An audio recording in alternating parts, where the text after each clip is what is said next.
Alors, Lucie Marois, merci d'avoir accepté notre invitation en tant qu'auteur qui a participé et qui a fait tout le processus d'écriture avec le gardien de phare.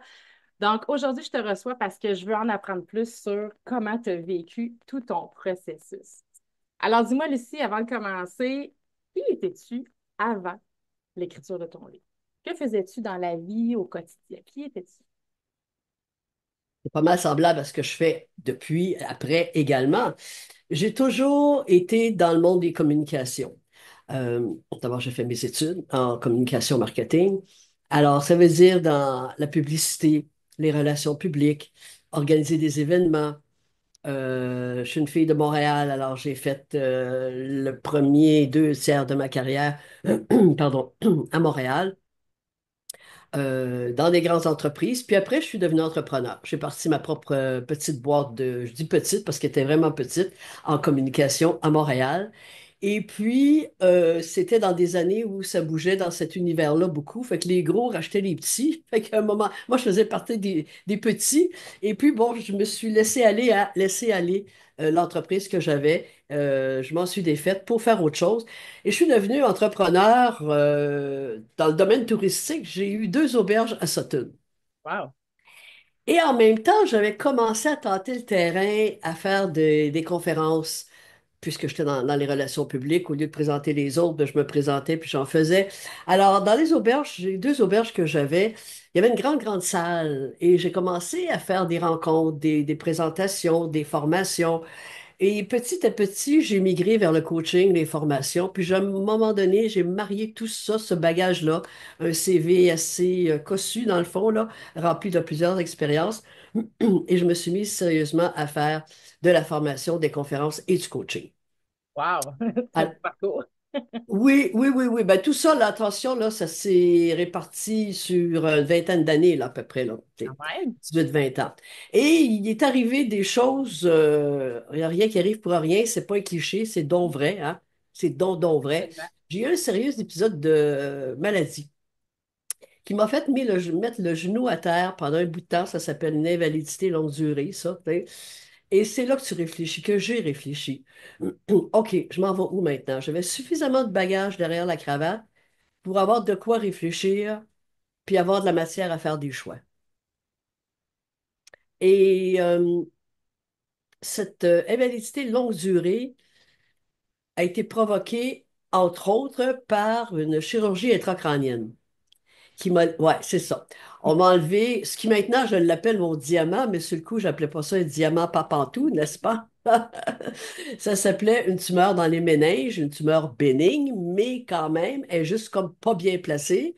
Elle est à l'intérieur de la boîte crânienne, il faut aller la chercher. Alors, c'était majeur comme intervention. Puis il y en a eu deux autres qui ont suivi. Fait que tout ça, ça vient brasser la personne que je suis.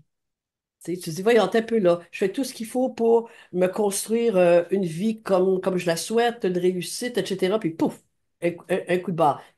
Pouf, un autre coup de barre. Et trois récidives comme ça. Et, et ça m'a amené à toucher les vraies affaires, à me poser les vraies questions, à regarder ce qu'a été ma vie pour faire un choix. Pourquoi je prends le temps de dire pour faire un choix? J'aurais pu regarder ma vie, je l'avais déjà faite pour guérir de blessures de ma vie. On en a toutes quelques-unes, des petits bobos qui viennent, quelques-uns des petits bobos qui viennent de nos vies. J'étais dans ce processus-là depuis longtemps, mais là, je passais tranquillement à un autre niveau.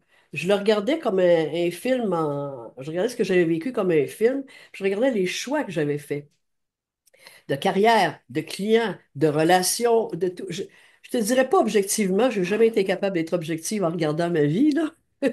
Impossible, impossible. Mais de façon un petit peu plus curieuse. Sur quoi je me basais donc pour faire mes choix? Et c'est comme ça que j'ai continué ce processus qui m'a amené un jour, j'ai toujours voulu écrire. J'ai toujours écrit depuis l'âge de 10 ans.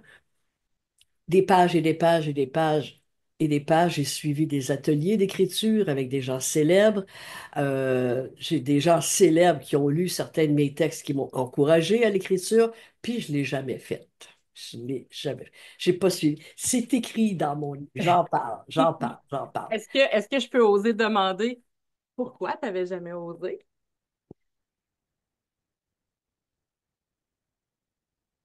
Tant qu'avoir écrit un livre qui s'appelle No Bullshit, on va cracher le morceau, hein? Pudeur, pour faire cute, je dirais par pudeur, puis pour dire la vérité, ben, j'avais la trouille. OK. Comme la Euh, plupart des auteurs qui veulent se j'avais lancer. la trouille, et non seulement ça, c'était je suis qui, moi, pour être publié. Mm. J'avais comme un sentiment de pas être adéquate pour ça, tu sais, euh, de pas être assez bonne, et puis, avec le temps, je me suis rendu compte que il y avait une peur. Ça va m'amener où si je mets la main dans cet engrenage-là? Mm. Vas-tu être capable de suivre la vague dans laquelle ça va m'amener sans avoir aucune idée de ce que serait cette vague-là? Alors, tout ça pour dire que le processus d'écriture a toujours été là, sauf que la veille de ma première chirurgie intracrânienne, je suis dans mon lit d'hôpital. Puis là, ben, tu sais, pas habituel de se faire ouvrir la tête, là, s'entendre, là, que j'avais pas d'expérience là-dedans. Fait que j'ai aucune idée dans quel état je vais me réveiller le lendemain, là, moi. Je vais savoir tous mes morceaux, je vais tu sais, être dans quel état je serai. Et j'ai eu cette espèce de pulsion de prière. Demande-moi pas d'où ça sort, quoique tout le monde doit connaître la réponse d'où ça sort, là, tu sais. Et j'ai dit, laisse-moi du temps de publier un livre. Wow. Comme ça. Oui, c'est comme, c'est pas laisse-moi le temps de gagner 1 million ou quoi que ce soit. Mm. Laisse-moi le temps de publier un livre. Hey. C'est tout. Et puis après ça, ben, je me suis livré aux mains de la science, n'est-ce pas? Et, mais ça a pris quand même encore près de 2 décennies avant que je le fasse, ce livre-là. OK? Absolument. Et donc, euh, je me suis rendu compte que cette tumeur que j'avais, je l'ai transformée en diamant, dans le sens que, à un moment donné, je ne savais pas sur quoi écrire, puis il y a une réponse qui m'est venue, parle de ton diamant et de ce que tu as appris. Et c'est le sens de, c'est pas une histoire de chirurgie, mon livre, mais c'est l'histoire de ma vie. Et de voir justement ces chapitres de ma vie qui m'ont amené à faire des choix et à faire mon propre code de réussite personnelle. Fait que ça part d'une épreuve et où Souvent, j'ai, souvent. ouais, souvent, dans toutes les démarches que j'ai faites liées à l'écriture, avec des grands noms, ils disent tous la même chose. Tu t'écris à partir de ce que tu as vu, ce que tu as lu, ce que tu as entendu et ce que tu as vécu. Voilà. Puis le déclencheur, ça te prend une sorte d'indignation, de révolte, de grande peine ou un traumatisme. Bon, ben, je cochais toutes les cases, moi, là, Ah, puis c'était la candidate idéale pour l'écriture, n'est-ce pas? je vais m'y mettre. Voilà. Mais j'ai eu des grandes résistances à le publier. L'écrire, c'est une chose, tu sais, ça reste dans tes tiroirs, ça Oui, reste entre oui, toi et toi. oui. C'est pas mis au grand jour.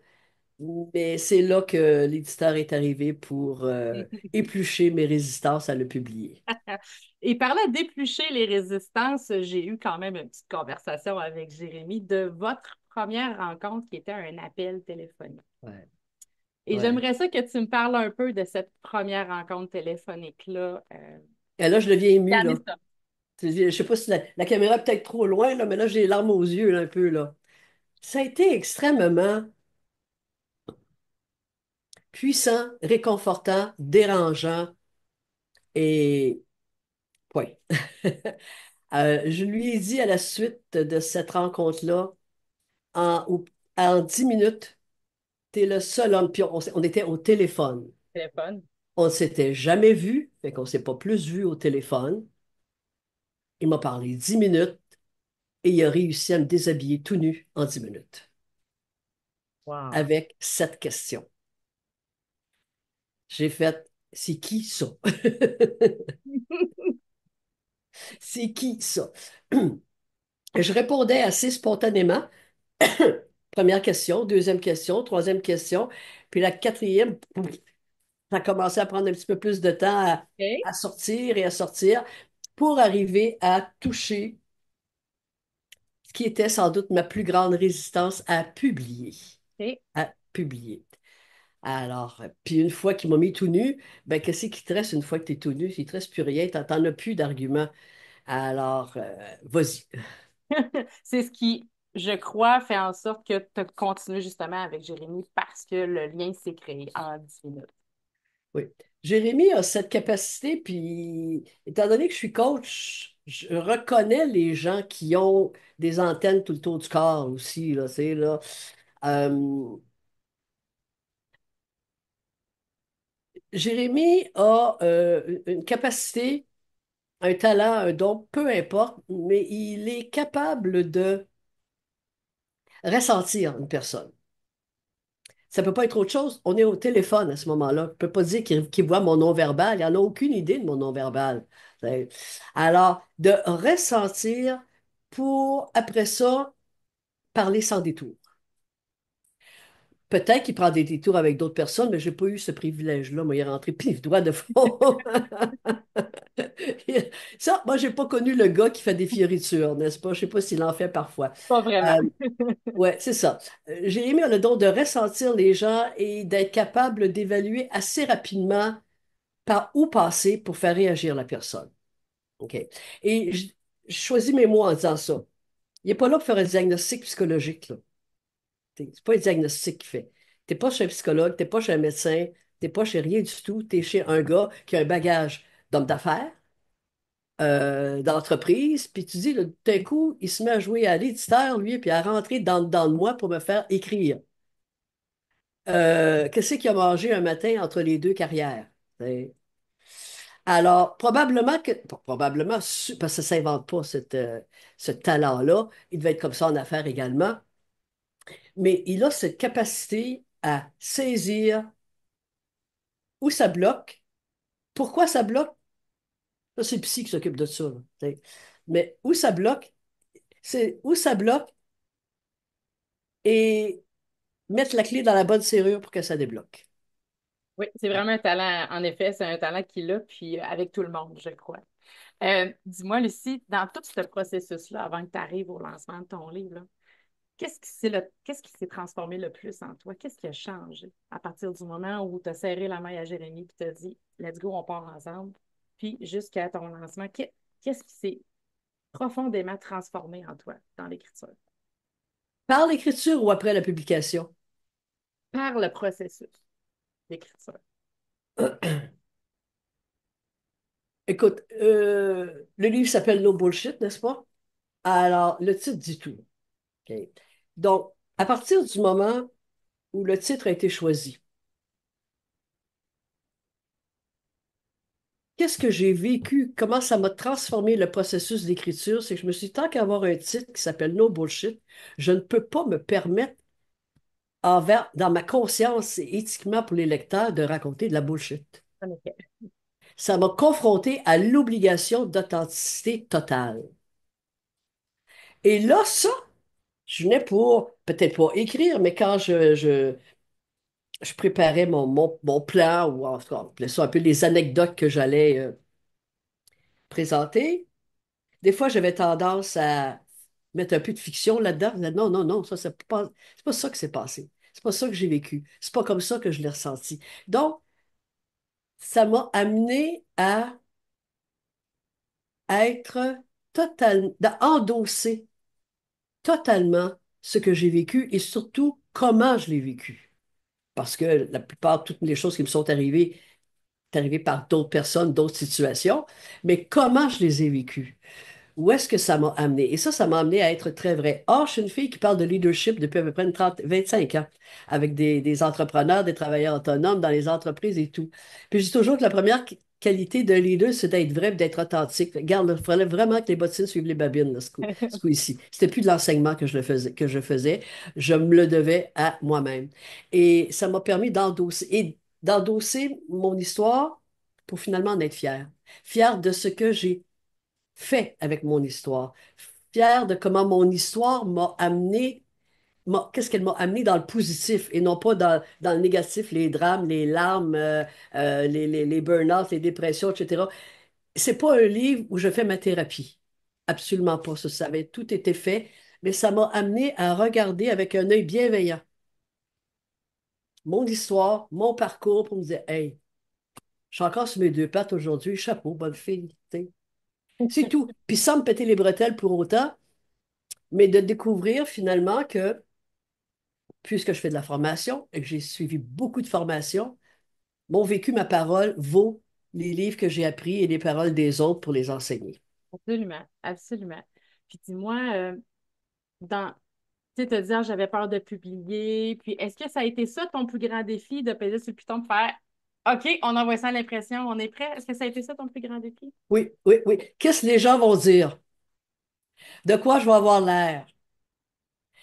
Quand tu es dans le domaine, enfin moi, étant dans le domaine des relations publiques, de la publicité, des médias pendant certains temps, l'image, c'est très, très important.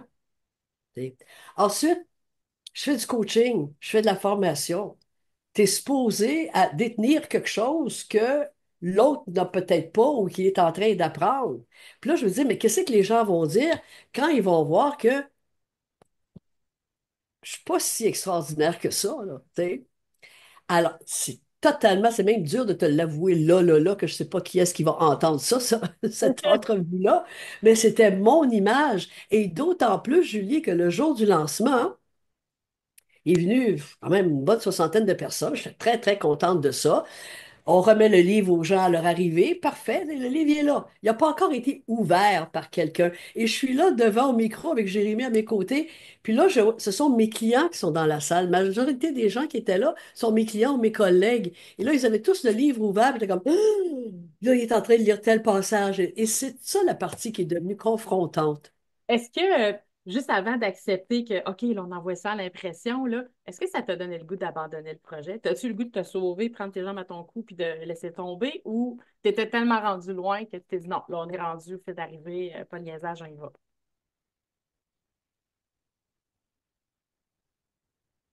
Annuler, non.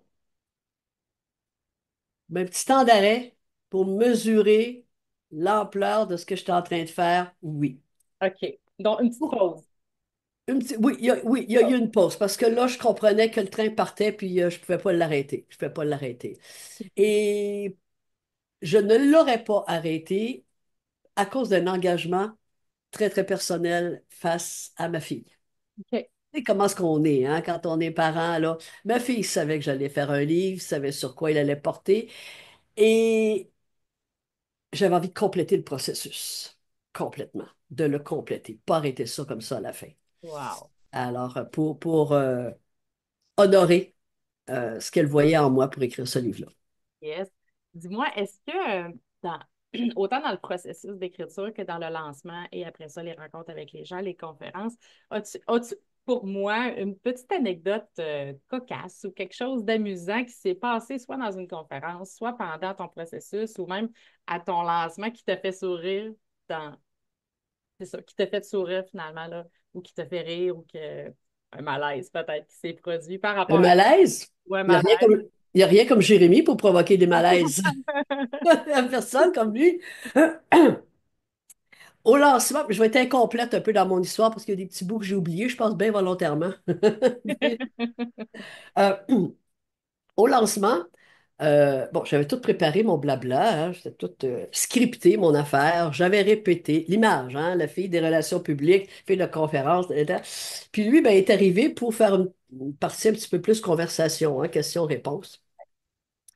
Et alors que je suis bien installé dans mon image, il arrive avec sa première question qui, encore une fois, m'a déshabillé, m'a déstabilisé ben raide. Je me suis mise à tu sais, là, bon. Puis là, j'ai dit, tu m'amènes là où je voulais pas aller, hein. Il dit oui, effectivement. Ça, c'est Jérémie.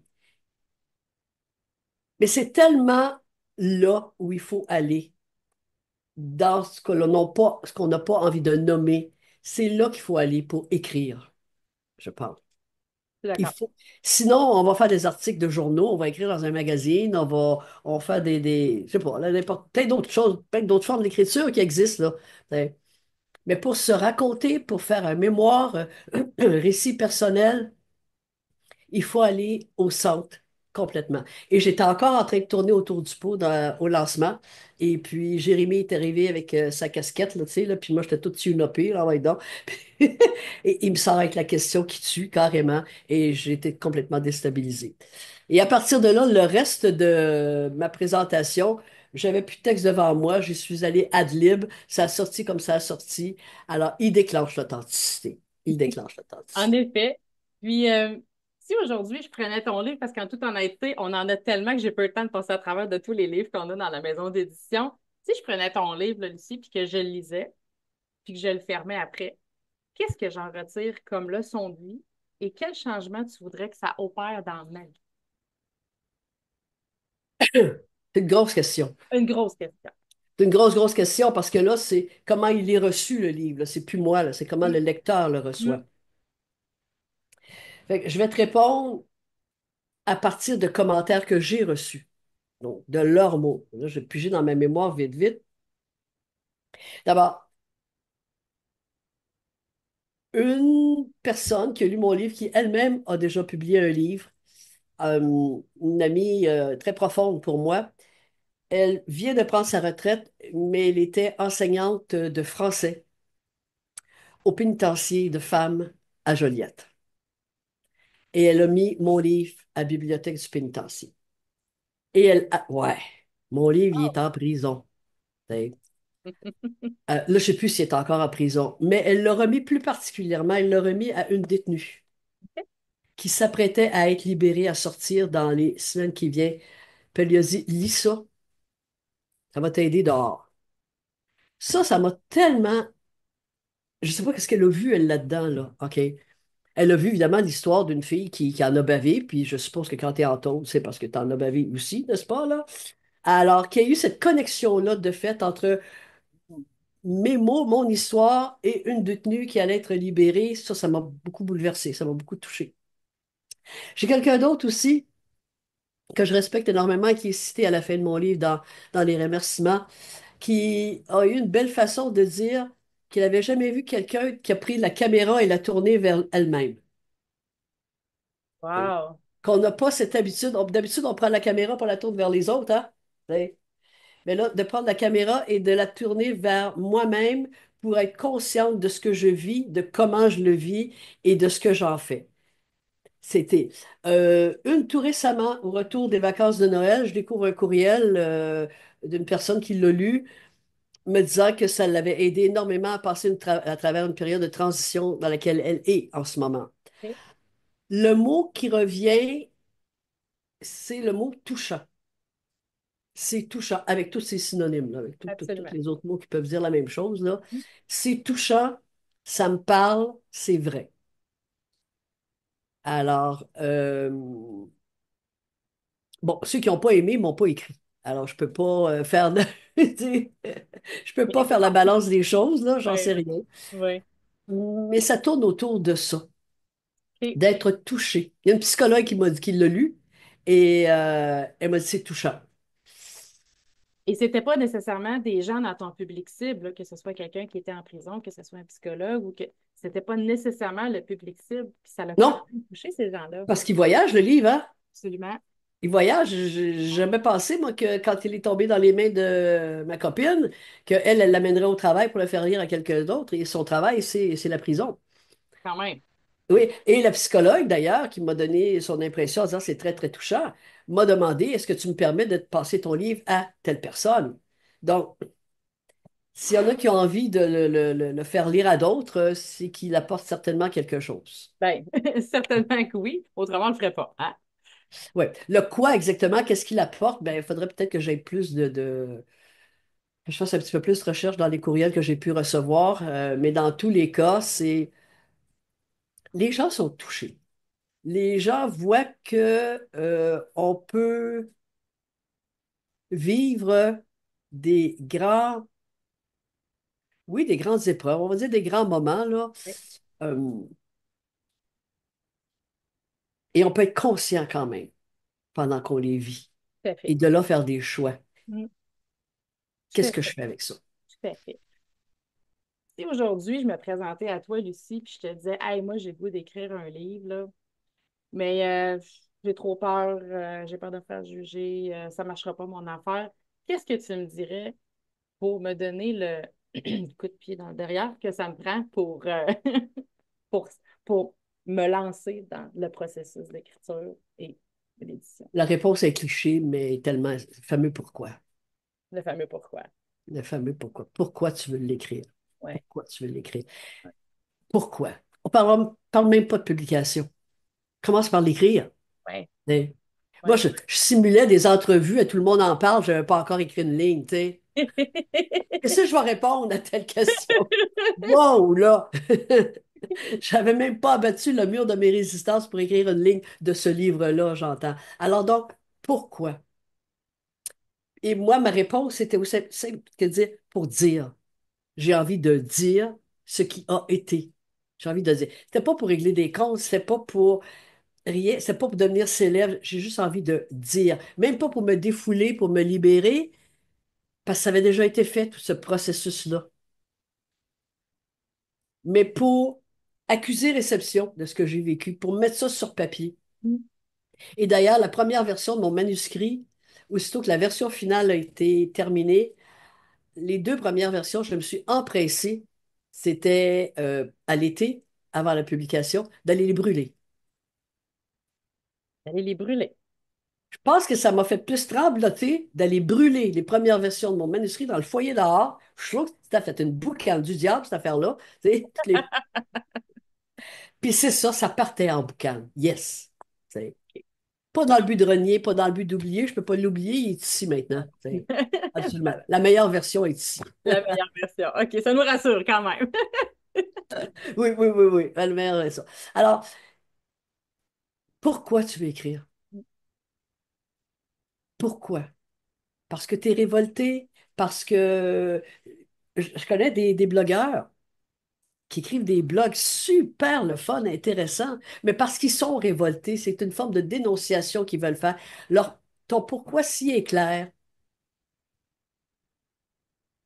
c'est plus facile de t'y mettre. Dans le sens que quand ça te tente plus, quand tu manques de motivation, quand tu as envie de lâcher, pour toutes sortes de raisons, tu es occupé, je remettais mon pourquoi devant mes yeux, puis je me disais, comment je vais me sentir si je manque à ma propre parole? Donc, c'est un engagement vraiment envers moi-même. Wow. T'sais, est-ce que tu te racontes de la bullshit, Lucie, à dire que tu veux écrire un livre? Es-tu capable de te bullshiter jusque-là? T'sais, Quand même. Quand même. tant qu'à se poser des vraies questions, je suis capable de Ben m'en oui. poser aussi des vraies questions. Absolument. Alors donc, ben, j'avais juste le titre du livre sous les yeux. Et mon pourquoi? Pour dire. No bullshit pour dire. Et avec ça, ben maintenant, gère ton temps puis mets-toi au travail. Puis si tu croisais quelqu'un qui te demandait avec qui faire affaire pour justement l'écriture de son livre, l'édition et tout ça, pourquoi est-ce que tu recommanderais le Gardien de phare slash la maison d'édition Un million de rêves plutôt qu'une autre? Qu'est-ce qui fait que Euh, c'est unique dans... ben, l'accompagnement, la qualité de l'accompagnement. euh, J'ai déjà eu quelques expériences, pas de nombreuses, avec des grandes maisons d'édition. T'envoies ton manuscrit, ça te prend un temps même avant de recevoir un accusé de réception. Tu n'es pas sûr s'il n'est pas tombé quelque part. C'est bon. Alors, donc, il y a une proximité. Au départ, là, il y a une proximité, et avec Jérémy, et donc Jérémy et son équipe, c'est la maison d'édition. Alors, il y a la proximité. Il y a l'ouverture, puis il y a la qualité de l'accompagnement. Regarde, c'est très humain. OK? Jérémy est un gars très humain, très humain. Et le restant de son équipe également, il en fait partie, et l'autre Julie également, et tout. Donc, c'est la proximité. Et je pense qu'il aime bien l'image ou le mot de famille quand il parle de la maison d'édition. C'est à l'esprit de la culture de son entreprise. C'est familial. Alors, pourquoi je recommanderais pour ça? Évidemment, tout le processus de production du livre est prise en charge. Euh, le réviseur, le graphisme, la maquette, l'impression, etc., c'est pris en charge. Tu conserves tes droits d'auteur, il a des droits de commercialisation, mais les droits d'auteur te restent. Alors, ce sont là des avantages que tu ne retrouves pas dans les grandes maisons d'édition. Tu n'as pas la distribution des grandes maisons d'édition, mais si c'est pas ça que tu cherches, à ce moment-là, tu es, à la maison, d'une certaine façon, là. Oui. Tu es à la maison avec un million de rêves puis le gardien du phare. Mais je travaille avec des gestionnaires de grandes entreprises. La business, c'est la personne qui la dirige En effet. ou l'équipe qui la compose. Je travaille avec des entreprises de 80, 100, 150 employés. Ils sont là pour le gars ou la fille qui est à la tête de ça et avec son équipe. Alors, c'est pareil ici aussi, là. Donc, c'est cette proximité-là qui fait que je recommanderais un million de rêves puis le gardien du phare. Merveilleux. Puis dis-moi en un mot ou une phrase, des fois c'est plus simple en une phrase, là. Comment tu décrirais en totalité ton aventure en tant qu'auteur? Un mot, une phrase. Comment tu décrirais ton aventure en tant qu'auteur, gardien de phare? Conséquente. Conséquent. Il y a un avant et un après, Oui. particulièrement à cause de mon titre. Cette obligation à l'authenticité que je me suis vu naturellement exercer pendant l'écriture me reste maintenant dans ma façon de faire des formations et des conférences. Littéralement. Ça me suit dans le restant de ma vie professionnelle, puis de ma vie tout court. De Ma vie vie tout personnelle court. aussi, ça a l'impact aussi de vie personnelle. Oui. Oui, oui, oui, oui. Au niveau de la famille, j'ai eu un petit moment ben, pas d'inquiétude, mais de réserve, parce qu'évidemment, je raconte mon histoire. Mon histoire, elle n'est pas facile, puis j'ai des frères et des sœurs. Alors, mes parents sont décédés, mais je me disais comment eux vont-ils réagir parce qu'il y a des grands bouts, mais il y a des bouts de ce que je raconte qu'ils ont vécu également. Puis il y a des bouts où c'est ma vie à moi qui ne l'ont pas vécu. Comment ça va être reçu? J'ai eu cette pudeur-là à leur égard. Je leur ai fait bien attention dans mon récit également, de plusieurs façons, mais ça a été très, très bien reçu. Très, très bien reçu. Et j'ai senti qu'il y avait comme une espèce d'adhésion de mes frères et sœurs, rassemblement autour de ce qui a été notre parcours de vie familiale, dans le fond. Fait que On juste ça, c'est le Bien bon que ça, juste ça, c'est le bien que ça. bon. Euh, En terminant, Lucie Marois, as-tu quelque chose à ajouter ou un truc que tu aimerais nous parler que j'ai pas effleuré dans notre rencontre?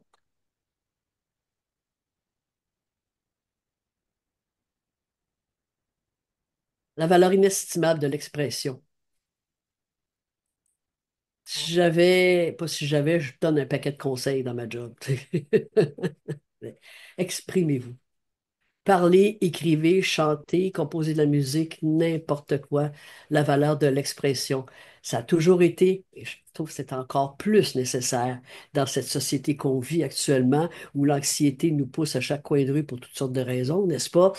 Euh, il y a moyen de rester à peu près sain d'esprit dans l'univers dans lequel on vit actuellement, pourvu que l'on s'exprime, pourvu que l'on communique, pourvu que l'on connecte.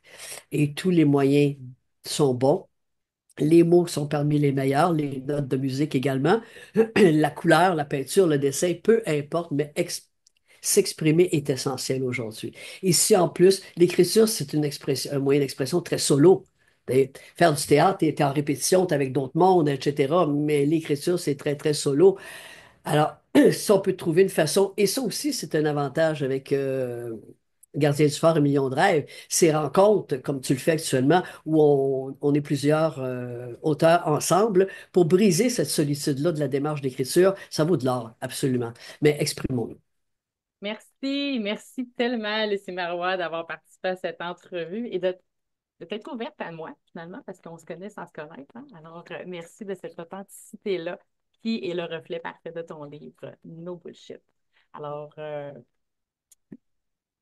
on va terminer Merci. ça là. Merci à toi. Merci à toi. C'était un plaisir et bon succès. Excellent. Bonne Merci, démarche à tout Lucie. le monde. À la prochaine. Bye Bye bye. bye.